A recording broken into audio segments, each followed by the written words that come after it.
Hello and what is going on, guys? Welcome back to the channel. My name is Miguel and you're watching Miguel EDC, the channel where we talk everything EDC gear here. Today we're talking about this tiny little guy right here, this nice folder from Rhino. Right, this is a new brand here in the channel. Check out their logo right there.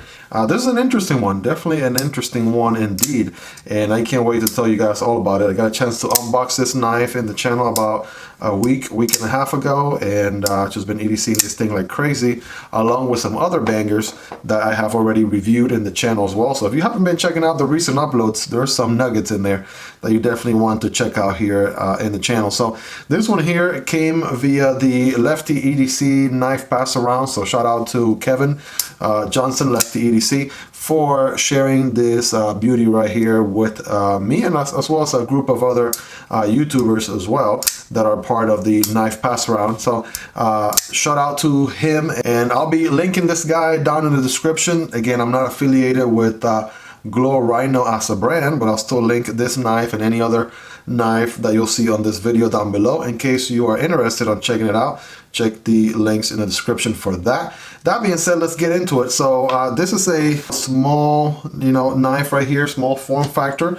Let's do the overall length on this bad boy right here, coming in at around, I want to say seven inches on the dot. 7 inches overall length. So I got 7 inches there. As far as the blade goes, we have like a 3 1/4 total blade length, with an actual cutting edge of, that feels like 3 inches. Yeah, 3 inches of cutting edge on the dot, and then the handle is going to be 4 inches. So this thing has the golden ratios, right? 4 inches of handle, 7 inches overall, pretty common.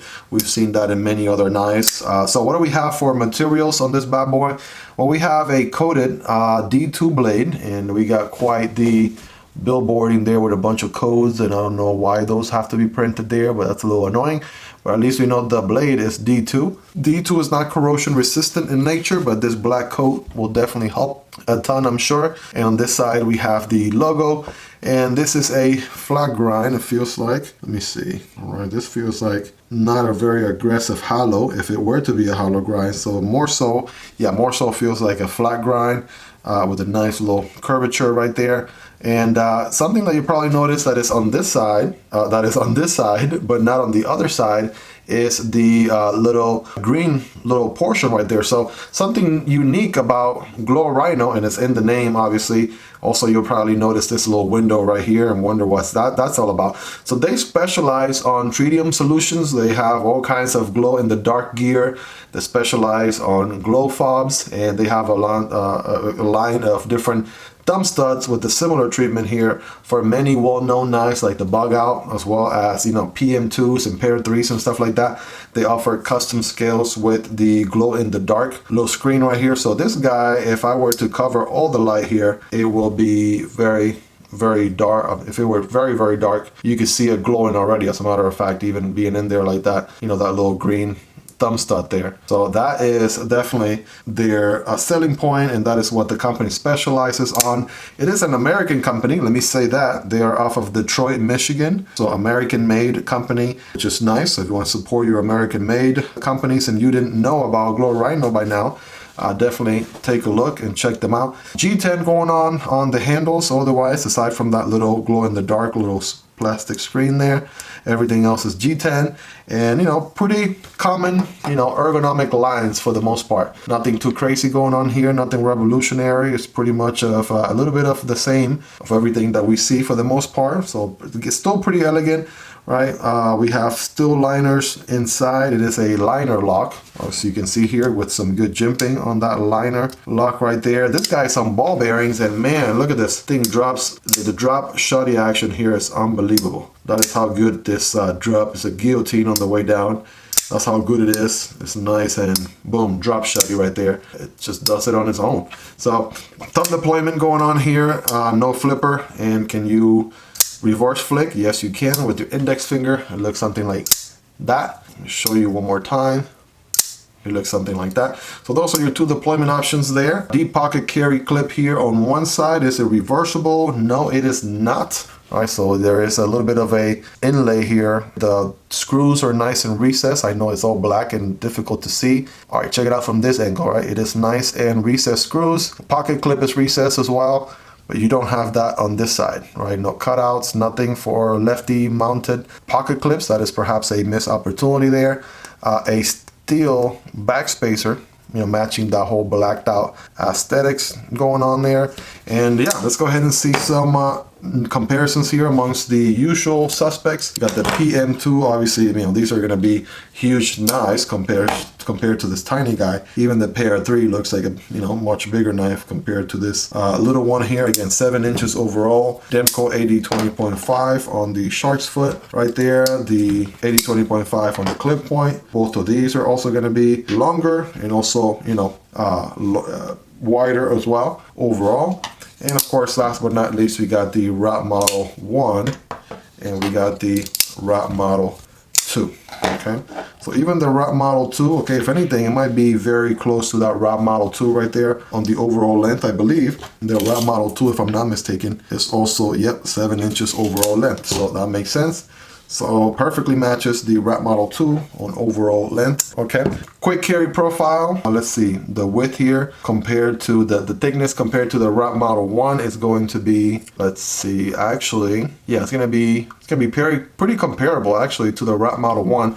It is gonna be a little bit on the thicker side. So let's see, if we put it next to the Demko, any of the Demko blade shapes here, regardless of blade shape, is going to be slimmer with the Gribery scales. Still going to be thicker than PM2 or Para 3. All right, blade stock thickness on this tiny guy here is going to come in actually at 0.13, 0.13, 0.13. And as far as the handle, right, that handle, again, it's a little bit on the thick side. It's going to be half an inch, right, 0.50 or half an inch, as you can see. So again, the action is pretty good on this guy. I have failed the deployment a couple of times. It gets a little bit slippery. And I think it has to do with the way the thumb studs are. So the thumb studs are very cylindrical, if that's a word. That I think that might be the word I'm looking for. So instead of, let's say, the thumb stud on the Wrap Model 1, which is a very good example of what you want a thumb stud to be, you know, nice, rounded, you know, good access for deployment and such. This one is very, you know, sharp here on the one end, and it's the same on both sides. So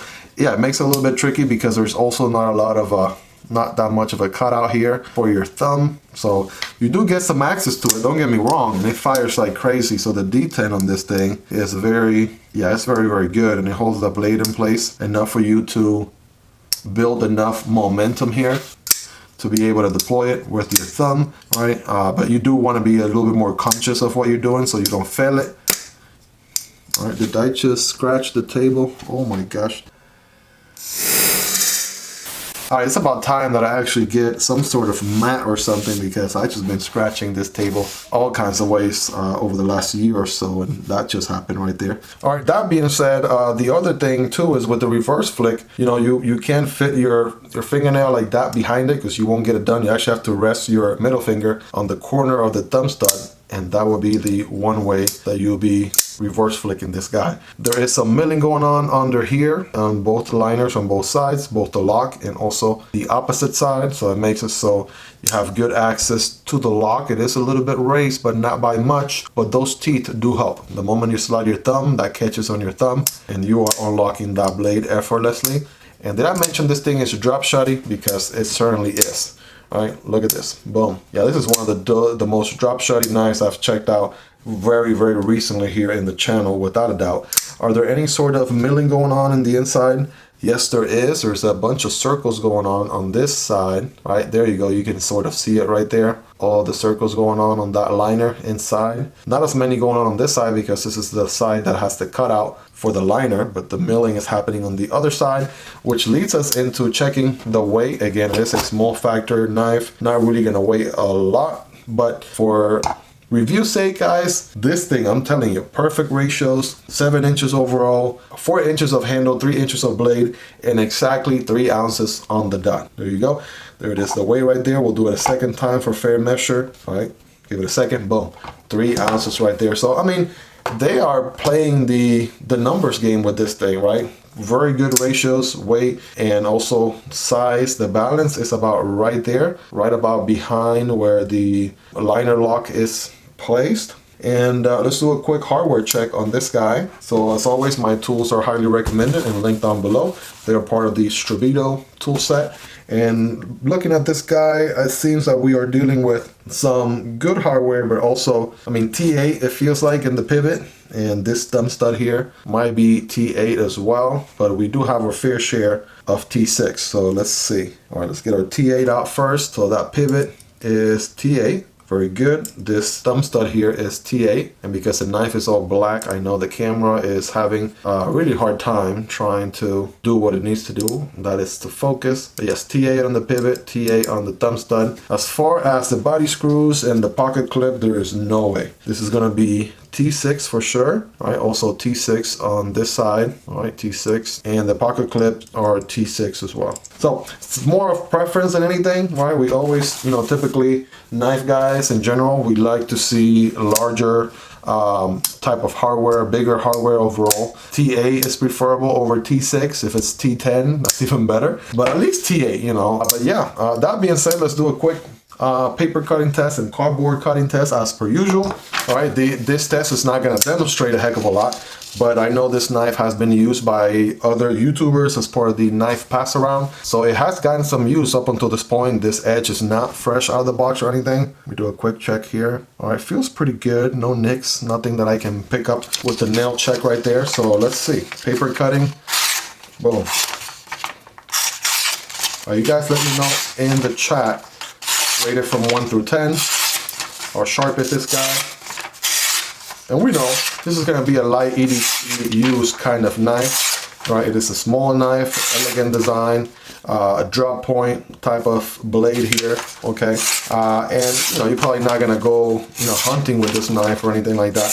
But for good EDC task, or you know, for, I'm not sure what happened there. I'm going to switch the paper, boom. For anything that you want to do light EDC usage, or maybe you want to use it at night, right? Then that is definitely something to consider, right? So that we know we can cut paper, right? Again, the blade is going to be 3 inches. So let's see the cardboard. So when cutting cardboard, remember to cut not perpendicular, but at an angle like that. And so it should look something like this. All right, there it is. So I can cut the cardboard. Just want to get a good grip on the knife because it is a small knife, but it certainly cuts. And because of the shape, it is not a sheep's foot or one clip. So you want to make sure you don't run the whole blade and then run out of cutting edge. I might have hit something there. Just try one last time from this side. Boom, and one last one.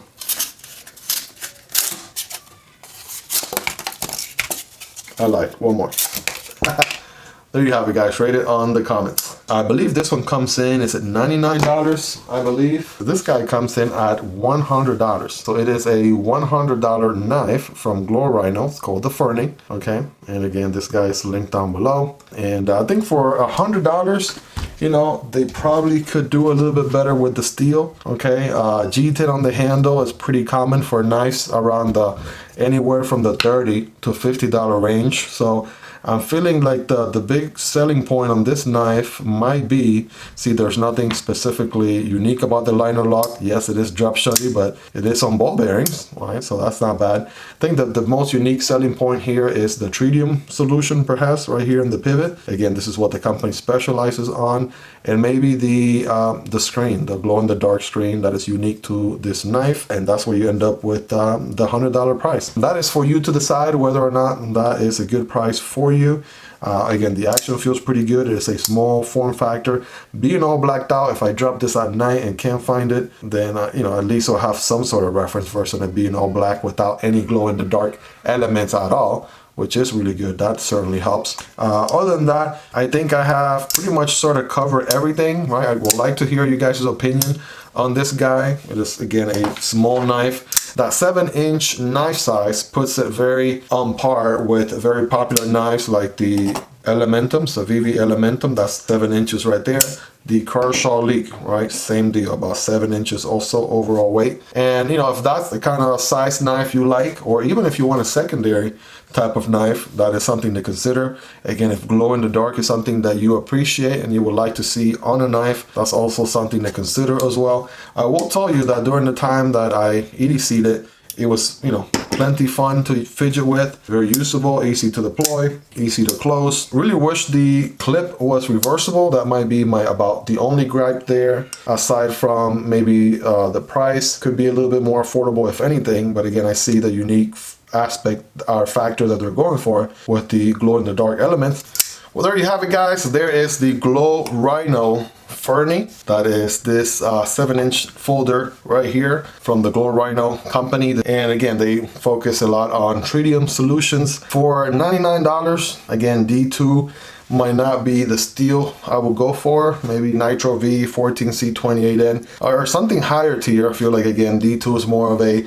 $30 to $50 knife budget category. G10 these days is not, you know, anything new or special. So if anything, you know, deep pocket carry is good. It is not reversible. But yeah, mostly, you know, the glow in the dark feature is what you're looking at that separates this knife apart from something like, you know, the icons, the Civivi Elementum, the Kershaw Leeks. Those knives that have stood the test of time. But hey, I'm just here to give you guys some details, information for you to make your own decision. If you are a fan of a blacked out knife that is a shorter form, you know, 7-inch folder, you like glow in the dark elements, you know, this might be right up your alley. Is it the most value bang for the buck materials for the price? Probably not. You definitely have some bangers come out this year. I'm thinking of a couple of knives that I will pick up, and that is the Vision FG from Civivi, or something like the Sentinel Strike. Right, these cost less money and they have more functional blade materials here, like aluminum, okay, or a very interesting locking mechanism like the Super Lock on the Vision FG. But hey, that is up to you. Maybe you do like that glow in the dark aspect more than anything, and if that's the case, check out this guy. Let me know in the comments if I missed anything. Let me know if there's anything that you want to know about this knife. If you made it this far, please smash the like button and subscribe, because there's certainly more knife content like this coming to you on a daily basis. If you want to support the channel a step further, please check out the Patreon link down below. Those links do help out the channel at no extra cost to you. And if you made it to the end, you guys are the real MVP. Thank you so much for your time. Thank you for hanging out with me, and I'll see you on the next one, guys. Take care. Peace.